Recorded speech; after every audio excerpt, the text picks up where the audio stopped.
আসসালামু আলাইকুম রহমতুল্লাহ। অনলাইন কোরআন শিক্ষা ক্লাস দ্বিতীয় ক্লাস শুরু হচ্ছে। আমরা প্রথম দিন আলিফ পড়ছি। আলিফটা আমরা সুন্দর করে মশ করে নিব। আবারও 3 বার বলতেছি, আলিফ আলিফ আলিফ। আমরা আলিফ পড়ব না, আলিফ আলিফ। দ্বিতীয় হরফ, নুরানি পদ্ধতিতে দ্বিতীয় হরফ হলো মিম। আমরা আগে যে পড়তাম আলিফ বা তা সা, সেটা ছিল আরেক নিয়ম, সেটা হলো বাগদাদি নিয়ম। আর এখন যেটা আমরা পড়তেছি সেটা হলো নুরানি নিয়ম। আলিফের পরে আমরা পড়বো মিম। মিমরে একটু লম্বা করে পড়বো, মিম মিম মিম।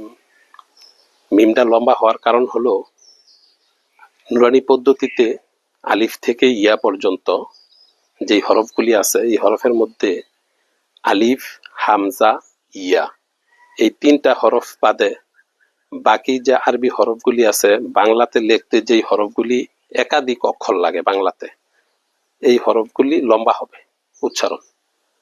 যেমন মিম, মিম লিখতে 2টা হরফ লাগে, 2টা অক্ষর লাগে। মিম 2টা লাগে, এই জন্য মিমটা লম্বা করে পড়তে হবে।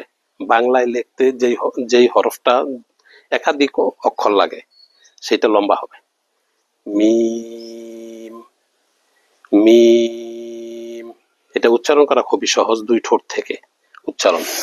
মিম মিম। একটা নতুন কথা শিখলাম, যেটা হলো আলিফ, হামজা, ইয়া, এই 3টা হরফ বাদে বাকি আরবি হরফগুলি যেটা বাংলায় লিখতে একাধিক অক্ষর লাগে, ওই হরফটা লম্বা হবে। কথাটা খুব খেয়াল রাখবো।